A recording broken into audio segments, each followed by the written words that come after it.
तो ये कंप्लीट आप वन डिस्क रिपोर्ट देख पाए, जिसको हम कंप्लीट 360 बिजनेस कहते हैं, और मैं इसको कहता हूं बिजनेस रिपेयर सिस्टम, कि आप इसको देखने के बाद आप अपने हिसाब से जो है एक्शन ले सकते हैं अपने बिजनेस पे, कि कहां पे मार्केटिंग करनी है, कौन सी पार्टी अच्छी है तो उनको क्या हमें गिफ्ट या फिर कौन सा हमें उनको अगला प्रोडक्ट जो है प्रमोट कराना है, या फिर कौन सा इंप्लॉय है या कौन सा सेल्समैन है या कौन सा हमारे काउंटर पे बिलिंग करता है, जिनको हम पहचान सके और उनके लिए हम कोई गिफ्ट या उनके लिए employee of the month define कर सके। या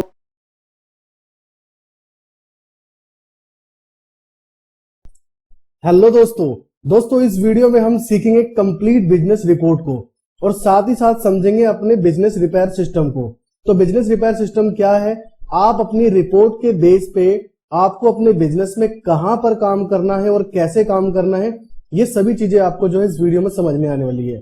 तो वीडियो को स्किप ना करें, स्किप करोगे तो बिल्कुल भी समझ में नहीं आएगा। तो कंप्लीट वीडियो देखें जिससे आपको क्लियरली समझ में आ पाए कि आपको अपने बिजनेस को रिपेयर कैसे करना है, बिजनेस को बूस्ट कैसे करना है और कैसे सारे मैनेजमेंट को आपको ठीक से करना है। तो देखिए, मैंने कुछ नोटपैड में आपको बताया भी हुआ ताकि आप इस वीडियो के ओवरव्यू को आप समझ पाए।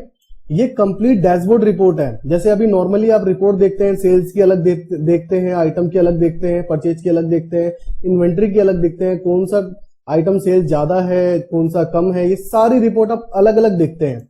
तो मार्ग ने एक कंप्लीट डैशबोर्ड रिपोर्ट दिया हुआ है जो आपको एक ही स्क्रीन पे यानी कि एक ही डिस्प्ले पे जो विंडो ओपन रहती है उसी विंडो पे आपको सारी की सारी समराइज और डिटेल्स मिलती है, जिसके थ्रू आप ये समझ पाते हैं। जैसे कि आपको देखना ये है कि कौन सी पार्टी है जो अच्छा काम कर रही है, कौन सी पार्टी है जो अच्छा काम नहीं कर रही है, इसी तरीके से कौन सा आइटम जो है अच्छा वर्किंग में है, ज्यादा क्वांटिटी सेल आउट हो रहा है आपका, और ऐसे कौन से आइटम है जो सेल आउट नहीं हो रहे हैं।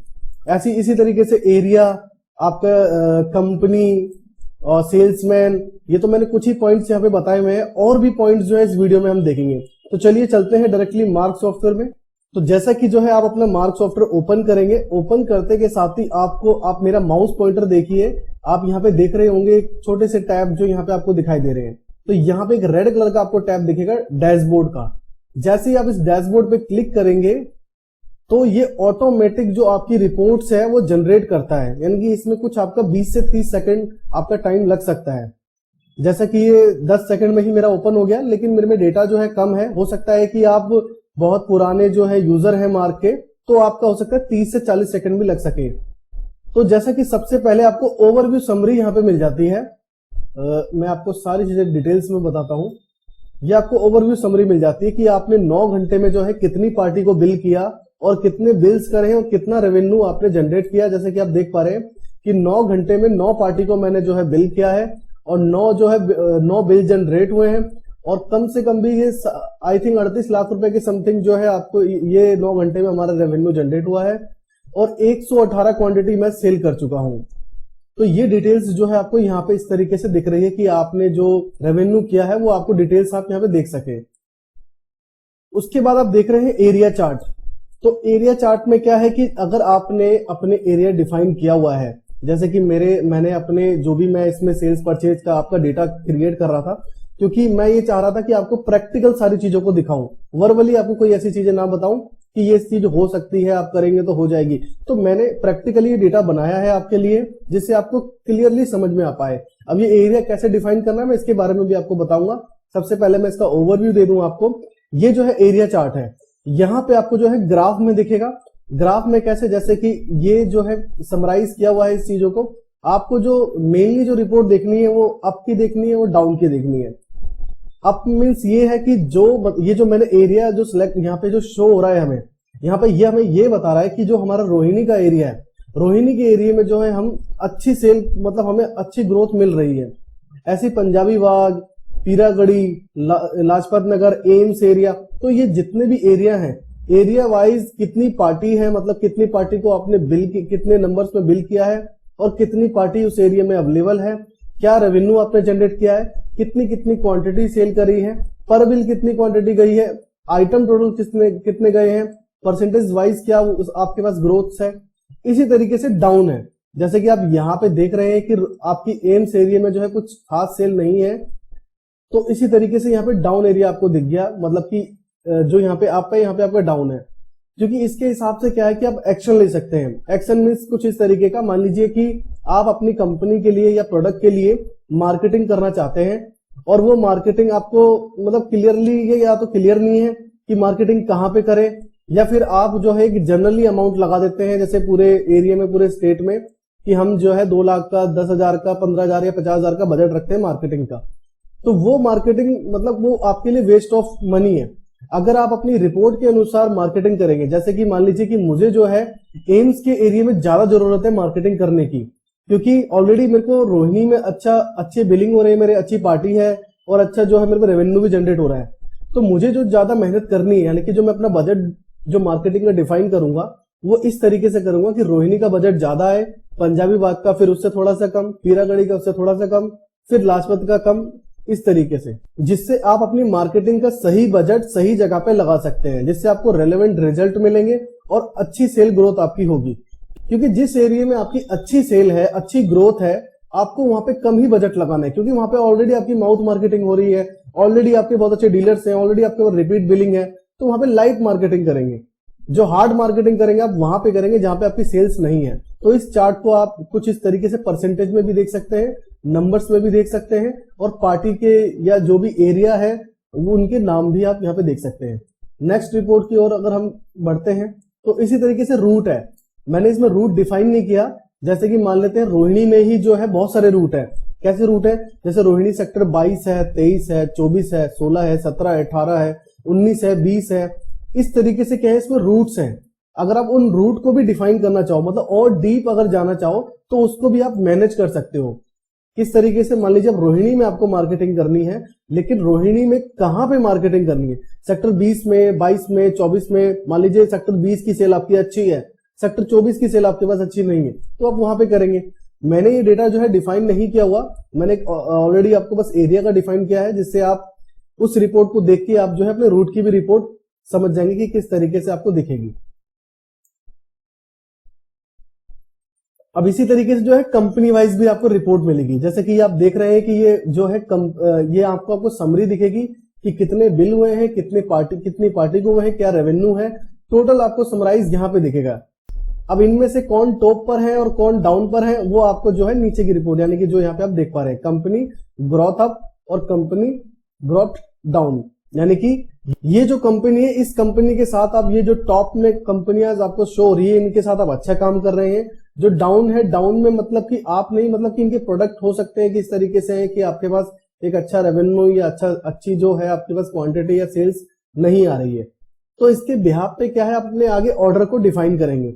मान लीजिए कि आपके पास जेनरिक प्रोडक्ट की ज्यादा सेल्स नहीं है, तो आप क्या करेंगे नेक्स्ट ऑर्डर में कि जेनरिक सेल्स के जो प्रोडक्ट है उसको आप कम ही रखेंगे, और आपके पास एक्सीजेंस जो कंपनी है उनकी सेल्स अगर ज्यादा है आपके पास, तो उनके प्रोडक्ट को आप ज्यादा रखेंगे अपने पास, क्योंकि आप अपनी रिपोर्ट के बेस पे अपनी क्वांटिटी को जो है आगे मंगवा रहे हैं। अब आप देख पा रहे होंगे कि मैं कोई भी रिपोर्ट चेंज नहीं कर रहा, बस मेरी वो एक ही डिस्प्ले ओपन है, उसी को मैं जो है डाउन करता हुआ जा रहा हूँ, और डाउन में मुझे एक ही डिस्प्ले पर रिपोर्ट्स जो है शो हो रही है। अब इसी तरीके से अब हम आ गए हैं ऑर्डर समरी पे। अब इस ऑर्डर में जो है सेल्समैन की जो है कैटेगरीज है कि जो ये ऑर्डर है सेल्समैन के थ्रू आए हैं, और नीचे आपको डेफिनेशन मिलेगी कि किस सेल्समैन ने आपके साथ, मतलब कौन से सेल्समैन ने अच्छा काम किया है आपकी कंपनी में। जैसा कि आप देख रहे हैं यहाँ पे मेरे पास 4 सेल्समैन हैं, और एक संदीप शर्मा के नाम से है जिसने कम से कम 29 लाख के आसपास का रेवेन्यू हमें दिया है। उसके बाद फिर ये शमीर है, उसके बाद राम वर्मा है, उसके बाद गुलशन है। मतलब गुलशन की जो सेल्स है वो बहुत कम है। अब अगर मुझे थोड़ा सा अगर मोटिवेट करना है, या फिर अगर मुझे इनको टारगेट डिफाइन करने हैं, तो मैं इनकी रिपोर्ट के हिसाब से टारगेट डिफाइन करूंगा, या फिर मुझे इन्हें मार्जिन देना, जैसे कि हर सेल्समैन को इंसेंटिव भी देना होता है, तो मैं इस बेस पे इंसेंटिव दे सकूंगा। जैसे कि संदीप ने अच्छा काम किया तो मैं संदीप को अच्छा इंसेंटिव दूंगा, समीर ने अच्छा काम, उससे थोड़ा सा मतलब सेकंड पोजीशन पे, तो उसको उस तरीके से जो है इंसेंटिव मिलेगा। बट जो डाउन में है वो गुलशन कुमार, तो ये आपको ग्रोथ अप रिपोर्ट दिख गई। अब डाउन, जैसे कि आप जो है ऐसे ही जज कर सकते हैं कि लास्ट वाला अगर गुलशन है तो मतलब कि गुलशन की ही सेल जो है कम है। ये जो है मैंने आपको मतलब कुछ ही एंट्री जो है मैंने आपको करके दिखाई है।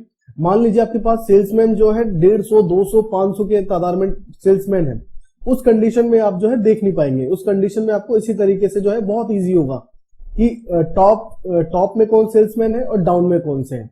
जो एवरेज में है उसको तो कंपनी, मतलब एवरेज में है तो उसको काउंटेबिलिटी है ही नहीं कि वो बस एवरेज में है, मतलब काम ठीक कर रहे हैं अपना, ना ज्यादा बढ़िया करते हैं ना ज्यादा घटिया करते हैं।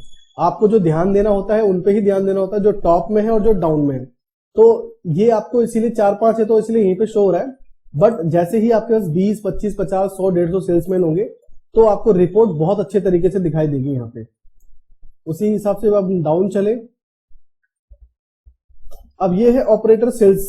अब यहाँ पे जो है आप मशीन के द्वारा, यानी कि जो आपका कंप्यूटर है और जो आपका ऑपरेटर है, जो हम इसमें यूजर आईडी पासवर्ड बना के देते हैं अपने सभी जो भी हमारे सिस्टम को ऑपरेट करता है। तो अगर आप जैसे इसको ज्यादातर देखा जाता है फार्मेसी, ग्रोसरी, अगर इस तरह के आपके पास काउंटर्स है, जैसे कि हॉस्पिटल्स के पास जो फार्मेसीज होती है वहां पे काफी भीड़ रहती है, तो आप अपने जो ऑपरेटर आपने रखा हुआ है बिलिंग वगैरह करने के लिए, उनकी जो है आप रिपोर्ट, उनकी भी रिपोर्ट देख सकते हैं कि कौन, मान लीजिए आपके पास 6 काउंटर लगे हैं और उस 6 काउंटर में जो है एक जो आपका काउंटर पर्सन है वो बहुत स्लोली बिल करता है, मतलब कि उसकी एफिशिएंसी बहुत कम है, बहुत धीरे धीरे काम करता है। और एक जो है आपका जो पर्सन है वो बहुत, मतलब कि 1 घंटे में वो आपके 25 कस्टमर को निपटा देता है, और दूसरा पर्सन 1 घंटे में आपके 10 कस्टमर को निपटाता है, मतलब कि उसको बिलिंग वगैरह करके उसको फ्री करता है कस्टमर को। तो इसके हिसाब से भी आप मतलब एक्शन ले सकते हैं कि कौन सा पर्सन है जो ठीक काम नहीं कर रहा आपके यहाँ पर, जिसके हिसाब से क्या है कि आप उन्हें अलर्ट करेंगे या उनको कोई WL इशू करेंगे या फिर उनको आप ट्रेनिंग दे, हो सकता है कि ट्रेनिंग की नीड हो उनको, ठीक है। तो इस हिसाब से आप एक्शन ले सकते हैं। और कभी हमें एम्प्लॉय ऑफ द मंथ अगर बनाना होता है या कुछ भी एम्प्लॉय को सर्टिफिकेट देना है अप्रिसिएशन का, तो इस रिपोर्ट के बिहाफ पे आप दे सकते हैं कि जो पर्सन अच्छा काम कर रहा है, अच्छा रेवेन्यू आपको दे रहा है, अच्छे कस्टमर को जो है सेटिस्फाइड कर रहा है, जल्दी से उनकी बिलिंग कर रहा है, ताकि कस्टमर भी सेटिस्फाइड होगा तभी वो आपके पास रिपीट आएगा। तो जो पर्सन अच्छा काम कर रहा है तो उसको आप अलग अलग तरीके से, जो एम्प्लॉय ऑफ द मंथ होते हैं, एप्रिसिएशन होते हैं, बहुत सारे प्रोग्राम्स होते हैं, इस रिपोर्ट के बेस पे आप एक्शन ले सकते हैं सिर्फ और सिर्फ 1 सेकंड में। उसके बाद और मैं आपको इसमें दिखाता हूं, ये मशीन वाइज है कि अगर आप यूजर वाइज पहचान नहीं पा रहे हैं तो आपकी जो मशीन होती है, यानी कि जो हमारा कंप्यूटर है, लैपटॉप है, उसके बिहाफ पे क्या है आप समझ सकते हैं। ये हमारा यूजर वाइज था और ये हमारा लैपटॉप वाइज, जैसे सॉरी ये हमारा मशीन वाइज है। जैसे कि आपके पास 2 डेस्कटॉप लगे हैं, लैपटॉप लगे, जो भी लगे हैं आपके पास, तो आप उसके बेस पे भी पहचान सकते हैं। जैसे मान लीजिए कभी जो आपका लेनोवो का लैपटॉप है उस पर आपका ये पर्सन काम करता है, अगर डिफाइन कर रखे, अगर आपने यूजर नहीं बना रखे तो मशीन के बेस पे भी आप रिपोर्ट देख के उनको एनालाइज कर सकते हैं। और फिर उसके बाद जो है आता है हमारा डिस्पैच मैनेजमेंट का। जो मार्क सॉफ्टवेयर है, मार्क सॉफ्टवेयर में कंप्लीट जो है डिस्पैच मैनेजमेंट है, मतलब कि जो आपका ऑर्डर है, ऑर्डर को पैकिंग करने से लेकर डिलीवर्ड तक जो है हर तरह के अपडेट्स इसमें दिए गए हैं। तो आप जैसे कि कितने टाइम पे कितने कितनी पार्टी है जो पिकर है, पैकर है, उसके बाद क्या डिलीवरी ग्रोथ है, क्या डिलीवरी डाउन है। जैसे कि मैंने इसका कुछ भी नहीं किया हुआ है, बहुत कम पार्टी है जो इस फीचर को यूज करती है, लेकिन जो आने वाला फ्यूचर है, आने वाला जो टाइम है, उसमें बहुत नीड होगी, क्योंकि हर एक पर्सन को ऑनलाइन जाना होगा और ऑनलाइन जाने का तो उनके पास ये भी एंट्री उनको एक करनी होगी, जिसके बिहाफ पे वो ये समझे कि वो कितनी डिलीवरी कर देते हैं। अब उसके बाद आ जाती है साल्ट की बात। तो जैसा कि इसमें मैं साल्ट यूज नहीं करता, ये साल्ट जो यूज होता है वो सिर्फ और सिर्फ फार्मेसी के लिए यूज होता है, जो हमारा फार्मा रिटेल है उसमें आप ये जज कर सकते हैं कि कौन सा साल्ट है जिसको आप ज्यादा सेल कर रहे हैं, कौन सा साल्ट है जो आप कम सेल कर पा रहे हैं। उसके बाद HSN वाइज जो गवर्नमेंट ने टैक्स डिफाइन किए हुए हैं HSN कोड के ऊपर, उसको भी आप देख सकते हैं। मतलब कि यहाँ पे इस तरीके की रिपोर्ट देख सकते हैं कि जो 18% वाली टैक्स है या 12% वाली टैक्स है या 6% वाली टैक्स है, उसकी क्वांटिटी आप कितनी बेच पाते हैं, क्या ग्रोथ है, क्या डाउन है, ये भी आप यहाँ पे देख सकते हैं। उसके बाद कस्टमर समरी मींस की पार्टी, अगर आप B2C कर रहे हैं, मतलब कि ग्रोसरी पे सेल कर रहे हैं, फार्मेसी पे सेल कर रहे हैं, तो आपके यहाँ पर कस्टमर्स का नेम आपको शो होगा।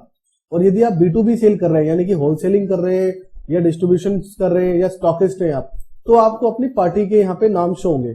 अब जैसे कि मान लीजिए कि अब ये है ग्रोथ अप रिपोर्ट और ये है ग्रोथ डाउन रिपोर्ट, तो यहाँ पे जो टॉप में पार्टी है और जो यहाँ पे डाउन पे पार्टी है, मैं इस हिसाब से भी एक्शन ले सकता हूँ कि मतलब किस पार्टी को हम ज्यादा इंगेज करें, किस पार्टी को हम ज्यादा जो है प्रमोट करें इनके, मतलब इनकी सेल्स को लेकर, तो ये भी एक्शन ले सकते हैं। और दूसरा, जैसे कि अभी दिवाली आ रही है, तो दिवाली में क्या है कि आप अपने गिफ्ट को कैटेगराइज करते हैं कि जो पार्टी आपको अच्छा रेवेन्यू दे रही है उनके लिए कोई यूनिक और अच्छा गिफ्ट आप उनके लिए परचेज करें, और जो पार्टी आपको ठीक सेल नहीं दे रही तो उनको एक एवरेजली गिफ्ट दें आप, या फिर आपको कुछ जो है कूपन्स देने होते हैं, या फिर कुछ आपको स्कीम देनी होती है। तो जो पार्टी अच्छा काम कर रही है उनको आप डिस्काउंट्स दे, स्कीम दे, उनको और भी आप जो ज्यादा मोटिवेट करेंगे और भी आपकी कंपनी या प्रोडक्ट की सेल अच्छे तरीके से करे, जिससे आपका भी रेवेन्यू जनरेट हो और सामने वाली पार्टी का भी रेवेन्यू जनरेट हो। और फिर इसी तरीके से आपको जो है अकाउंट ग्रुप की समरी आपको दिखेगी। अगर आपने सन्डी डेटर में ही बहुत सारे ग्रुप्स बना रखे हैं तो आप उन ग्रुप्स की भी अलग अलग रेवेन्यूज देख सकते हैं। उसके बाद है स्टेट वाइज। अगर आप ये देखना चाहें कि दिल्ली में कितनी सेल है, मुंबई में कितनी सेल है, चंडीगढ़ में कितनी सेल है, हरियाणा में कितनी सेल है, पंजाब में कितनी सेल है, साउथ में कितनी सेल है, बेंगलोर में कितनी सेल है, कर्नाटका में कितनी है, चेन्नई में कितनी है, तो ये सारी की सारी जो है आप रिपोर्ट यहाँ पे देख सकते हो, जिससे आप यहाँ पे आइडिया लगा सकते हैं कि आपको जो है मार्केटिंग बजट अगर जैसे कि शुरू में मैं बात कर रहा था आपसे एरिया में, इसी तरीके से आप यहाँ पर भी अप्लाई कर सकते हैं अपनी उसी चीज को। उसके बाद कंट्री वाइज है, अगर आप बाहर कंट्री में भी सेल करते हैं और मल्टीपल कंट्री में सेल करते हैं तो आप उसकी भी जो है रिपोर्ट देख सकते हैं कि कौन सी कंट्री में ज्यादा आप सेल कर पा रहे हैं। उसके बाद है डिस्ट्रीब्यूटर्स एंड रिटेलर। ये जो है आपको जब आप पार्टी क्रिएट करते हैं लास्ट में एक ऑप्शन मिलता है आपको। अभी मैं दोनों चीज आपको दिखाऊंगा कि एरिया कहां डिफाइन करना है, रूट कहां डिफाइन करना है, और जो ये रिटेलर और होलसेलर स्टॉकिस्ट है ये कहां डिफाइन करना है आपको। ये मैं आपको भी क्लियरली दिखा भी देता हूं। तो चलिए पहले मैं आपको दिखा देता हूं कि कैसे ये चीजें डिफाइन करनी होती है ताकि आपको रिपोर्ट मिले। यहाँ पे जब आप पार्टी क्रिएशन करते हैं तो पार्टी क्रिएशन के टाइम पे ही यहाँ पे आपको बताना होता है कि ये जो आपकी पार्टी है, अगर आप स्पेसिफिक करना चाहें कि इस पार्टी को स्पेसिफिक मेरा जो सेल्समैन है गुलशन वही इसको देखता है तो उसको स्पेसिफिक भी कर सकते हैं। और अगर आप इसको अगर इसका एरिया डिफाइन करना चाहें कि आपके कौन से एरिया में आता है तो आप यहाँ पे, जैसे यहाँ पे ऑलरेडी एरिया बने हुए हैं, अगर कोई एरिया यहाँ पे आपको क्रिएट करना है तो F2 करके आप क्रिएट कर सकते हैं। तो मैंने इसको मुंडका के एरिया में डिफाइन कर दिया। तो इसी तरीके से मुंडका में भी जो है बहुत सारे रूट हैं, तो आप यहाँ पे उनसे रूट क्रिएट कर लेंगे। जैसे मैंने एक रूट क्रिएट कर लिया,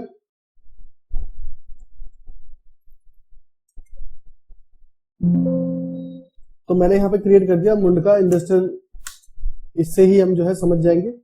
और आपको जो आप देख पा रहे थे रिटेलर और डिस्ट्रीब्यूटर्स और स्टॉकिस्ट कि किसको आप ज्यादा सेल कर पा रहे हैं, वो आपको मिलता है लेजर कैटेगरी में।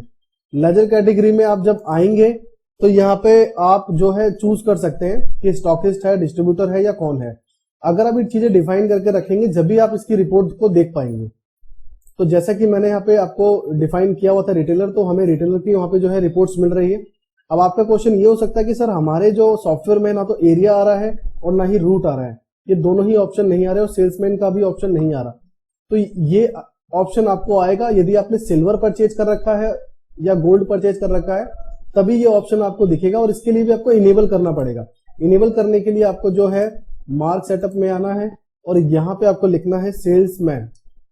और जैसे ही आप सेल्समैन लिखेंगे तो यहाँ पे आपको जो है ये ऑप्शन जो आप देख रहे हैं 1 और 2 में जो आप देख पा रहे हैं सेल्समैन, रूट, एरिया वाइज, बस इसको आपको यस करना है। यस करने के बाद आप स्केप करके इसको यस करेंगे तो आपको एक और ऑप्शन शो होगा, उसको भी आपको यस करना है, जो आपका डेटा पूरा रिफ्रेश करता है। उसके बाद आपको ये ऑप्शन शो हो जाएगा। अगर आपने बेसिक एडिशन लिया है तो बेसिक एडिशन में आपको ये शो नहीं होगा। तो चलिए चलते हैं हम अपने अगले रिपोर्ट की तरफ। तो जैसा कि मैंने आपको प्रैक्टिकली बताया कि ये ऑप्शंस कहां से इनेबल होंगे ताकि आप इसकी रिपोर्ट देख सको, क्योंकि आपको कोई भी एक्स्ट्रा एंट्री नहीं करनी। बस आपको ध्यान क्या रखना है कि जब भी आप पार्टी क्रिएट करें, आइटम क्रिएट करें, तो उनको आप अच्छे से क्रिएट करें, अच्छे से उसकी एंट्री करें।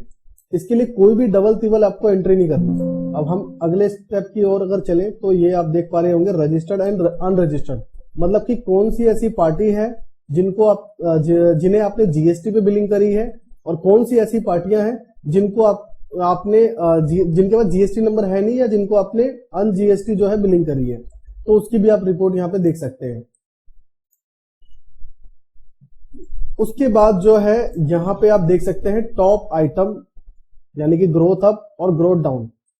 ये जो है ये बहुत इंपॉर्टेंट है। आपका किसी भी तरीके का बिजनेस हो, फार्मेसी हो, रिटेल हो, XYZ किसी भी तरीके का बिजनेस हो, ये हर बिजनेस में जो है अप्लाई होता है कि कौन सी आपकी सर्विस या कौन से आपके आइटम्स जो है ज्यादा सेल्स होते हैं और कौन से ऐसे आइटम है, कौन सी ऐसी सर्विसेज है जो आपकी नहीं सेल्स होती है।